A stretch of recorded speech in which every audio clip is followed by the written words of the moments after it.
We begin our playoff prep, talking about Jamal Murray and MPJ, what their roles will be in the playoffs, what's important for them, the keys for each player. We'll preview the play-in game between the Wolves and the Lakers and talk about what's the best outcome for Denver, and we'll rank those in order. This is Locked On Nuggets. You are Locked On Nuggets, your daily Denver Nuggets podcast. Part of the Locked On Podcast Network, your team every day. Welcome to Locked On Nuggets, your daily Denver Nuggets podcast, part of the Locked On Network, your team every day. Thanks for joining us and making us part of your day. Appreciate you guys being with us. We thank you for making us your first listen. We're available on all platforms, including YouTube, where you can join the show and join folks hanging out in the comment section with us on the daily. Today's episode is brought to you by Gametime. Download the Gametime app, create an account, and use code LOCKEDONNBA for $20 off your first purchase. Last minute tickets, lowest price, guaranteed. My name is Matt Moore. I'm the senior NBA writer for the Action Network, joined by Adam Mares. He's director of content for DNVR. Check out the pre- and post-game shows for every Nuggets game over at DNVR, as well as Nuggets content on the daily. Check out the Locker Room, or was it? I'm sorry, what's the name for the store? The Locker. Is it the Locker? Okay. DNVR the Locker is awesome. .com. They have the best gear. I think that having these kind of shirts, it's not only that are you part of the DNVR community, which is awesome, but they're really genuinely creative and cool shirts. Like this, I look at a lot of this stuff across the country. It is genuinely the most creative and best designed stuff I have seen for any local sports thing. He's got the Go Titch shirt on today. John Steichen wants to know, Red Bull? If you're seeing Matt, he's drinking Red Bull. Yeah, especially now. It's I did 5 podcasts yesterday and 4 columns. So A machine. Not as much of a machine as I was in my 30s, my friend. Not as much of a machine as I was in my 30s. On today's show, we're going to talk about Jamal Murray and MPJ. We're going to talk about their roles in the playoffs, about what are the keys for them, what we've seen from them this season in their first seasons back from major injury, and what that's going to tell us about the playoffs. We're also going to preview the play-in game tonight between the Minnesota Timberwolves and the Los Angeles Lakers, and we'll look at what the best and worst outcomes are for Denver based on that game. We'll start by talking about Jamal Murray. The Denver Nuggets will not practice today, by the way, housekeeping note. They are not practicing on Tuesday. They will practice the rest of the week leading up to Sunday's game 1 versus an opponent to be determined on Friday. So getting them 2 days off makes a lot of sense. They should be well rested, so they're going to have had all sorts of time to recharge the batteries and be ready to go for the playoffs. Adam, let's start here. What is the thing you were most confident in with Jamal Murray going into the playoffs? And I know a lot of our conversation is going to be, well, it depends on the matchup, but we're going to talk about this in more general senses because he will have to, like, the cumulative over 3 series will tell us a story. So what's the thing you're most confident in with Jamal Murray going into the playoffs? I think that he's going to be aggressive, that he'll be confident. We've just only seen him be confident in the playoffs and aggressive. You're laughing, but it's important. Like, Denver needs somebody that has the confidence to match Jokic. I think in the past couple of years, they've had a bunch of guys willing to fit in, but not necessarily a lot of guys willing to stand out. And I think Jamal Murray, for them to be their best, he has to pick his spots appropriately, which I think, to his credit, I think he's done for most of the part, for most of his career. He's done a very good job of picking his spots. But the Nuggets need him to really stand out. And I would say that's the most confident thing I have about him, is that he's not going to just be passive. He's going to be aggressive. Yeah, I think for me, honestly, it's that he's gotten much better about getting everybody involved. His assist rate this season, I think, kind of shows that. It's not just that he's played with the bench, but I've actually seen a lot of development of chemistry between him and MPJ and him and Aaron and him and KCP. Him kind of transitioning to not a pure point, but he's definitely more of a floor general than he was earlier in his career. Now, he can still have massive scoring purposes, but I think the balance is really important. And I think Jamal's career journey has been really fascinating. And I think it's really impressive to see how he's kind of transitioned through the arc of his career. And this first season back, a lot of it was he had a lot on his plate trying to get back into rhythm and being comfortable on the floor again. I do think that with the opponents that they're going to face, there's going to be a lot of times when teams are going to absolutely sell out on Jokic. There will be times when they're going to be like, well, we're going to play him single coverage and we're going to try and make him be a scorer. And that becomes a Jokic question. But there's going to be a lot of times when teams are going to be like, look, we can't handle them in the single, one-on-one, or they're switching. And in those situations, I think Jamal's best ability is not just to hit tough shots like it used to be. He has more in the bag now in terms of creating shots for others. And that's going to be crucial because the Nuggets need to continue to prioritize high quality looks. And you can say like, that's always a thing. I think the Nuggets are better equipped to create high quality looks than they've ever been in the playoffs. I've always been kind of like, look, you're going to have to hit tough shots at the playoffs. And that continues to be true, but they are better built to beat defenses now than they've ever been. And they need to lean into that because it increases your margin for error significantly if you can create better looks. No question about it. And the numbers bear it out. He's averaging 6.8 assists per 36 minutes this year, which is far and away his best career mark. His previous high was 5.4. And honestly, he's been consistent in his career, 5.3, 5.4, 4.9. So for this year to be up at 6.8, it just shows you that he's been more successful getting assists and creating shots for others. His numbers, Matt, where would you guess this season ranks for Jamal Murray in points per 36 minutes in his career? Second? First. Huh. It doesn't feel that way. No. But he ranks first. I mean, now, granted, it's close. 20.1, 20.6, 21.5, 21.9. So it's more or less in line. But the fact that it's actually above, his previous output is, I think, pretty encouraging. And then if you ask me a second thing, and I wish this was the first thing, but and maybe with more time, I would have bumped it up to the first thing. The two-man game with Jokic, I just trust that they're going to be able to get to it in key spots and to perform. What's weird is, and if there's one thing that actually does bother me about the last month of the season, I just feel like we haven't seen the Jokic Murray two-man game very often in the last month. But we have seen it for the last 7 years. So I'm going to have to just say they'll probably get back to that pretty seamlessly. It's going to be an interesting question, right? Like, I would lean towards your way of thinking in terms of I think they've earned the trust of playing together, but because we haven't seen it hasn't been as much a featured part of the offense this year as you maybe would have expected. And that's for a number of reasons. One is that they haven't needed it, right? Like it's not a bailout option, but it's definitely okay, we need to get some buckets here. Let's spam some pick and roll. And there's been a couple of games, but not a lot of that. And they haven't needed to, and that's encouraging for their overall strength. But I do think it'll be interesting to kind of see what it looks like in the playoffs. Will it be like riding a bike where it's just oh yeah, this is they were able to just destroy teams down the stretch, running that two-man game over and over again, or has the team evolved into a different place with it for a number of reasons? I think it's an interesting question, if nothing else. I mean, I can't imagine they've evolved away from it because it's too good. Again, I'm glad that Denver doesn't only run Jokic Murray two-man game. But I do think in the clutch, it's your best bet. It's low turnover. You're probably not going to turn the ball over when you go to those two guys.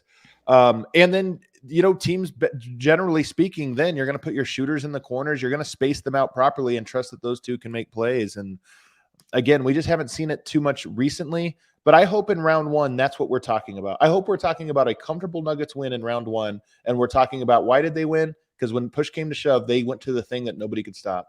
Nemanja asked us, how many minutes per game will Jamal Murray play in the first round? I have a different question for you, which is because he'll play 35 plus, I think. Do you think Jamal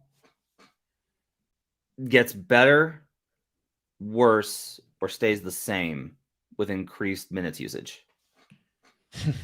You're saying this year or in his career? This year. Going forward. I don't know. I think most players probably improve the more they play. I think over time it wears you down.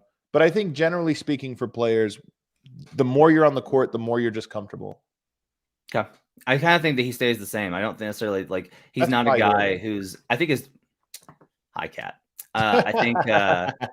Wow, this is a first on Locked On Nuggets. Most teams, I think, most players tend to get worn down. My cat is rummaging around. She snuck in. I thought I closed that door. Right on his shoulder. Wow. Yeah. She's a baby, so she thinks she can do whatever she wants. I think most players get fatigued, and I think Jamal's fatigue factor was high early in the season. I am curious to see whether or not what condition he's in right now. Yep. Because he's been banged up. He's played inconsistently. I am kind of curious to see what the fatigue factor looks like for him in the postseason. I mean, his conditioning in general is the biggest question mark. His conditioning, which means, I mean, he's in good shape. But what I mean is, you look at some of the guys. By the way, Achai Abaji stood out to me in this way. He's a rookie playing on Utah out of Kansas. When he came into the season, he wasn't heavy or overweight. He just looked a certain way, like he looked like an in-shape athlete. When I saw him this other day, by the way, he looked great playing for Utah against Denver. He looked like 5 pounds leaner. Not that he needed 5 pounds to lose, but he just looked like a guy that had gone from 98th percentile shape to 100th percentile. And sometimes those margins matter. That's the thing I look for most from Jamal Murray is just, does he look like he's blowing by guys and getting to the rim? And then Ryan Blackburn had a stat that he posted post All-Star break, which is also post-injury for Jamal Murray. His pull-up jump shooting numbers hadn't looked very great. Obviously, that's a huge part of what makes Denver dynamic in the clutch. So, I mean, I'm looking for those things as well from him. What's the biggest thing you're worried about with Jamal? Man, that's a good question. I think the trend to end the season, you know, he's one of the guys that I think was maybe a little concerning going into the playoffs. Just in that, right before he got injured, right before the All-Star break, he looked like, I'll stand by it. He looked like Bubble Jamal to me. He looked like he was back to that top level of himself, albeit for like 5 games. Just can he get there? Because if he's not there, I think Denver can survive the first round if he's like just regular season Jamal. But there's no way they're beating, you know, the Warriors or the Suns or even the Lakers if he's not at his top form. Yeah, I think for me, I have some concerns defensively. Jamal worked really hard to go from a liability to a really solid, good defender before his injury. Teams went at him over the back half of the year, whether they were targeting him by involving him in pick and rolls or putting him in switches with the 1 through 4 and getting him in those situations and then going after him. And there is always this question of like, look, if you're posting up a guy, most guys are not great in the post, and those are inherently like a fadeaway post up is inherently going to be like a lower percentage shot. So like, can you live with it? Right. I think there's a wear and tear that matters there. And the other thing is like, this is a psychological effect that no matter what happens, I don't know why this is like players have a really hard time trusting a guy to handle a tough matchup. Like, and it's a positive thing because they're like, I want to help. Like, I don't want to leave you on an island. Like, I'm not going to let you have to do this by yourself. I'm here to defend with you. But the problem is like what that inherently creates is now you're scrambling. Like your whole purpose of switching is to avoid that. And if you start helping off, now you've got a guy in a mismatch with another guy coming and somebody's open. And that's a high leverage situation. So whether it's the Nuggets staying home and trusting Jamal and just living with those results, or Jamal being able to handle the physical battle that ensues on those switches, not just in post-ups, but ISOs as well, that's a thing I have some concerns about going into the playoffs. I think having KCP is going to mitigate a lot of that. There will be matchups where he'll be needed. We just did this on DNVR yesterday where we went through every matchup and we're like, is this a good offensive matchup for each player and defensive matchup? And I was surprised that there were a lot of matchups, like say the Lakers, for example. Yes, there's some guys that can score. I guess they have Westbrook. Maybe they're a bad example. We think about when we think playoffs, we think Warriors, Suns. Those are obviously insanely difficult matchups for him. But there are a handful of teams out there where you go, you know what, that's not too bad. I mean, the Pelicans are another one of these. They've got CJ McCollum, who's probably going to be guarded by KCP. But then they have a bunch of other guards that aren't like creators. They're not necessarily taxing to defend. So I do think that there's a lot of matchups that Murray just won't be challenged in that way. And I think that'll be good for him to be able to mix and match when he has to go really hard defensively. Did your mic just die? Yes. Yes. I think I broke it. It's a bad omen. Bad omen for the playoffs. It's all right. We got time. We'll have to get some work done with a Sherpa and get the mic healed. We're going to take a break. We'll come back. On the other side, we'll talk about Michael Porter Jr. and we'll go through the same kind of ideas about what's important for him and the Nuggets. I think especially that's a bigger question that I'm interested in as far as what his role is going to be, how much they trust and empower him. We'll talk about that on the other side. First, I need to tell you about Gametime. Gametime, one of the things I really like is that they've got these flash deals on last-minute tickets. Like, tickets are so expensive, and I wind up spending a lot of time debating whether I should buy them or not. And by the time I decide, they're gone. Hi, Cat. Gametime gets you around that with flash deals and last-minute tickets. Forget planning months in advance. Gametime has deals on tickets right up to the day of the event. You get exclusive flash deals on tickets for football, basketball, baseball, concerts, comedy, theater, and more.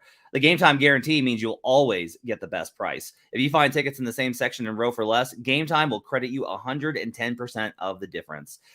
It's the fastest growing ticket app in the country for a reason. You get images of your seat before you buy, so you know exactly what to expect. Buy tickets in a matter of seconds, 2 taps, and you're set. Tickets are sent directly to your phone, so you never have to dig through your email. Snag the tickets without the stress with Gametime. Download the Gametime app, create an account, and use code LOCKEDONNBA for $20 off your first purchase. Terms apply. Again, create an account and redeem code LOCKEDONNBA for $20 off. Download Gametime today. Last minute tickets, lowest price, guaranteed. We'll be right back on Locked On Nuggets.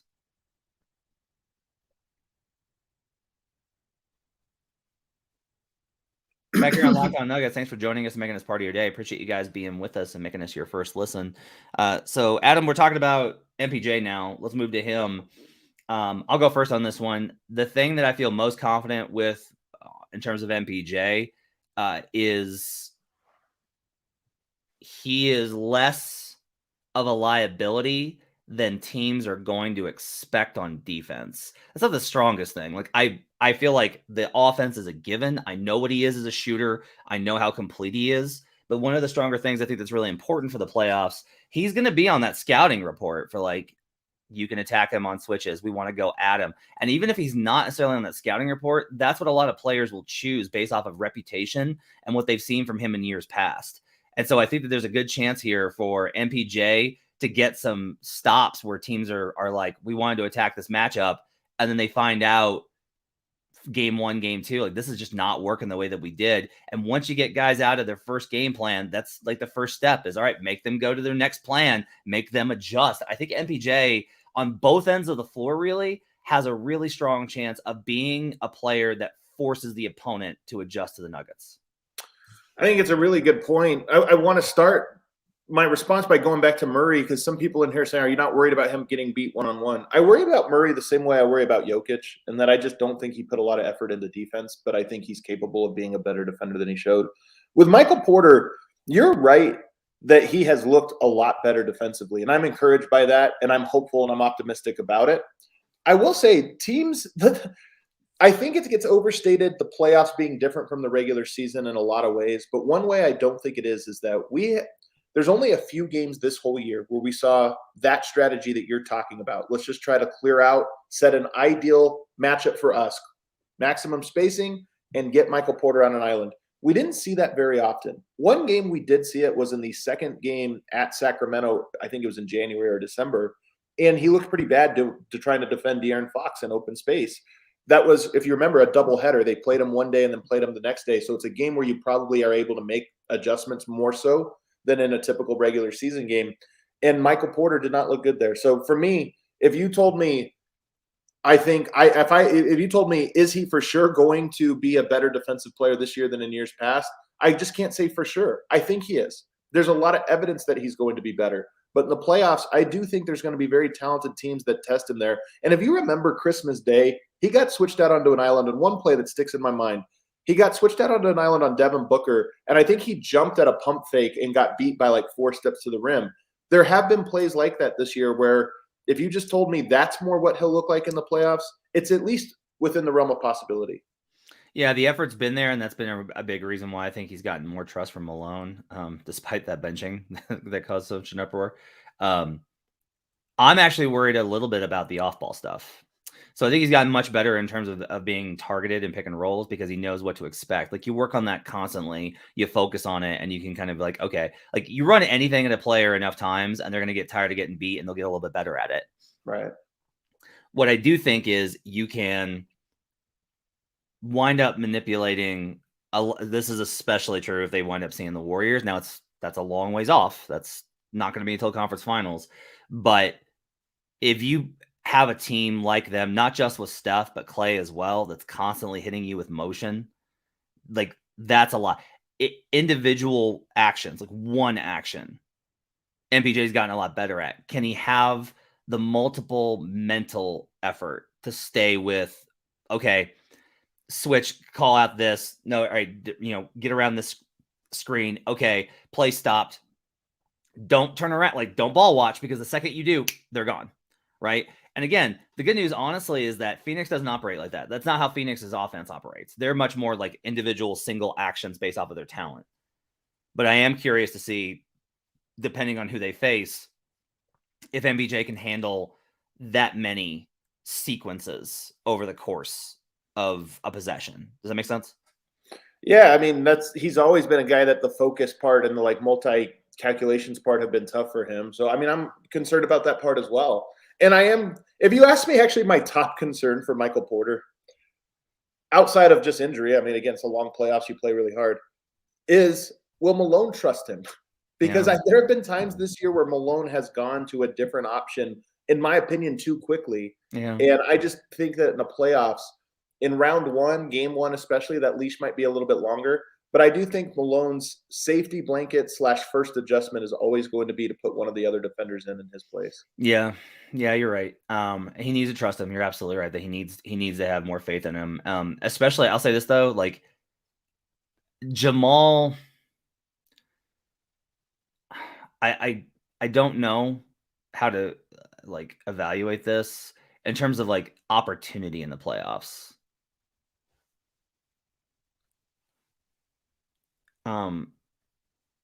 Jamal, I think, can have big moments, but he's had them before.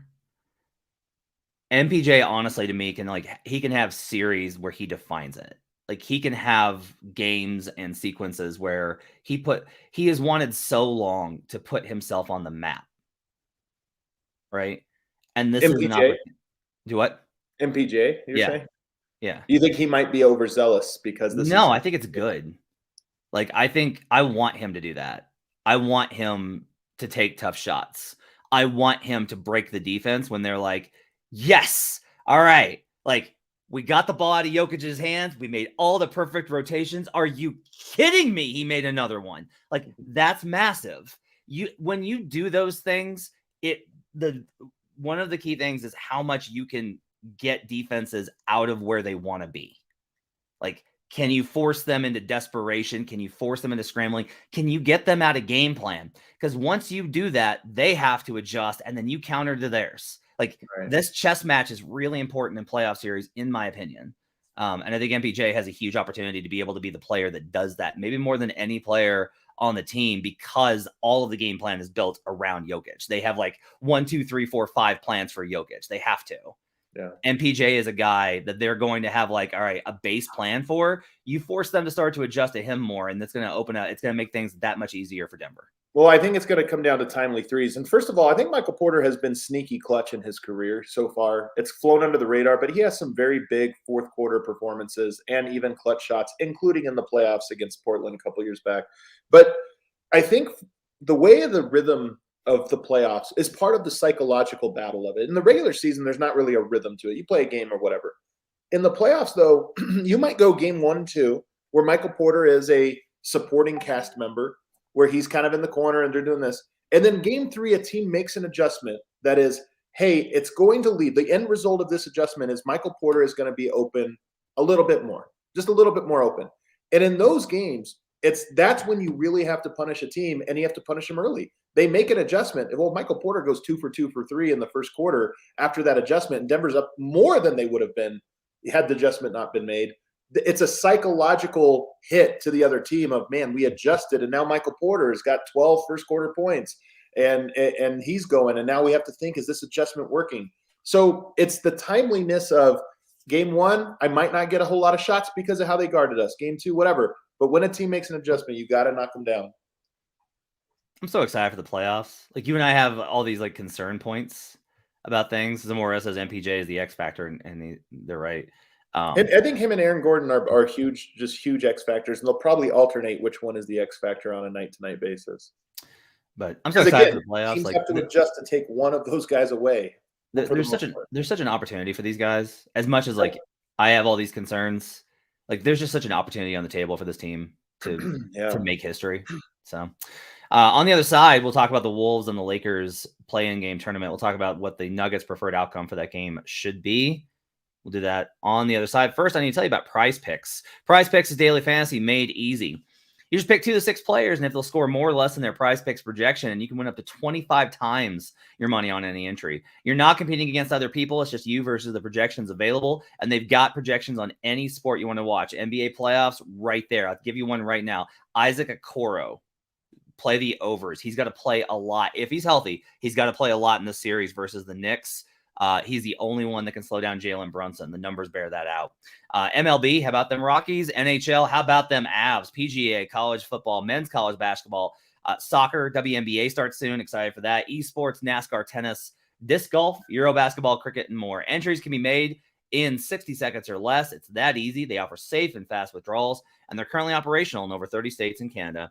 Download the PrizePicks app or go to prizepicks.com to sign up today and play daily fantasy sports. First-time users receive a 100% instant deposit match up to $100 with promo code LOCKEDON, LOCKEDON. Don't forget to enter promo code LOCKEDON at sign up for an instant deposit match up to $100. PrizePicks is daily fantasy made easy. We'll be right back on Locked On Nuggets. Back here on Locked On Nuggets. Thanks for joining us, making us part of your day. You got Calvin on the DMVR show today? Yeah, he's coming in studio. That's exciting. Yeah. That's exciting. Yeah, excited for it. I see somebody on here saying, watched DNVR yesterday. My read, media expects an early exit. I think I project nervousness, Matt. I think I project it more than I intend to. I mean, my thing is the Nuggets are capable of winning it all or losing in the first round. I don't think they're going to win in the first round. I think Denver, most of the matchups they could see in the first round are pretty favorable, and I think it's a really good opportunity for them to tune up. So I don't necessarily feel this like doom and gloom about the Nuggets right now. The scale, I think, for comparison is probably most confident is Ryan Blackburn. Harrison's probably second most confident. Would you agree? He might be first, to be honest. He's very confident. And Brendan Vogt, too. I think Brendan Vogt also. Harrison and Brendan. You. And then, like, way down at the bottom is me. So, you're pretty out on the Nuggets. Yeah, I'm pretty out. So I have 3, and not trying to reverse jinx it. Just I got 3 months of them playing bad and 3 months of them playing good. They're gonna have to show me. Would love for them to show me. But at some point you keep telling me who you are, which is like, well, when the other team is traveling and tired, we're great, and when we're locked in, when we're on the road, not so much. So we'll see how it works out. But look, I think the opportunity in front of them is awesome. Like, if you told me the Nuggets made the finals, I wouldn't be like, oh my God. Like, it would, I was really high on them back in December and January. And if y'all are right on the confidence scale, then I'm going to go back and be like, I should have just trusted them, because I've always said that, like, the beginning of the season and the end of the season are messy. So honestly, I'm going to be real with you. I have less of a feel for this entire league right now than I've ever. This is my whole thing about the NBA. This is actually why I think confident, not confident. It's more that the NBA was a charade this entire regular season. So all the projections are based on, they're almost like more preseason projections than they are regular season. Like, we just watched the regular season and we're like, yeah, I'll throw that out. I still think, that's how we're making all of our predictions. And history, like, history says that the Warriors are not making it. The Lakers are not making it. The Suns are not making it. Like, 9 teams since 1980 have won a conference finals as lower than a 3 seed. 9. Like, there's no historical precedent for any of the Western Conference teams. Somebody is going to break precedent to make it to the finals. Yeah. Now, whether they win the finals, that would be really breaking it. But just making it out, none of the teams have all the indicators. Yeah. All right, let's talk about this playing game tonight. So the Wolves take on the Lakers in the matchup. Rudy Gobert suspended for the game for punching Kyle Anderson.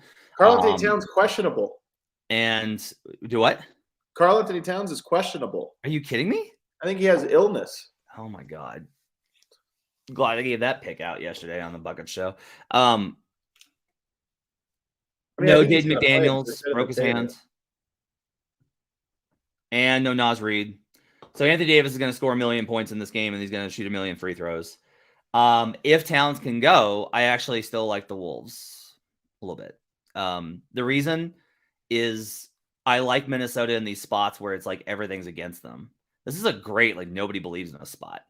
This is like an awesome, like, the whole world is like, what clowns, what a trash organization. You traded 5 picks. The Lakers, their time to shine, fait accompli. The Lakers are flawed too. And the Wolves tend to hang. The other thing is that the Wolves are 11. Calf injury. I misspoke. Calf injury. Calf injury. Great. He only missed 50 games with that this year. Yeah, should be fine. The Wolves, since the All-Star break, so this is after the trade with the Lakers made and the Wolves made. They're 11th in 3-pointers made per 100 possessions. The Lakers are 20th. So there's a math game opportunity here for the Wolves to be able to sneak a win. Lakers should be favored. They are favored. They're significant favorites. They were 8 What is the line on FanDuel? It's I believe it's 8. Okay. 8 points. Wow, that's a pretty massive line. 8.5 in some spots, actually. How many you might know this, you probably don't know it off the top of your head, but how many 8.5-point underdogs won games this season? I'll bet it's not many. I remember the biggest of the year, I think, was 14. So I'll bet you there's like a real. Actually, the highest was actually versus the Wolves. It was the 19.5-point underdog Blazers. So really? Oh yeah, that was just the other day. You're right. That was after the Charlotte wins over Dallas, which was like 14.5. I will tell you that those numbers are up this season considerably compared to history. Let's see, line. Look at this. If you home favorites of more than 7.5 this season won 79.4% of the time. 8.5 is just 79%. That's not that much. That's like way lower than I thought. Mm-hmm. So, and they only covered 50% of the time, notably 50.4. Yeah, but still, if that tells you there's Vegas thinks the Lakers have an 80% chance of winning, that's pretty high. So, I mean, I hope so. I want them on that. I want them to get the 7 seed, not fall to a nervous play-in next play. Yeah, I was gonna say, like, let me ask you this. I want you to rank this. Okay.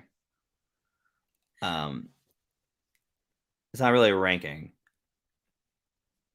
How much is the value of the Lakers not being in the Nuggets bracket worth to you relative to the chance that they might not make it at all? I know the odds are slim, but if they do lose this game, I don't think they're that slim. If they lose this game, like, New Orleans is a good matchup. You know, like, that New Orleans is tough. I think that would be a tough game for the Lakers, even at home.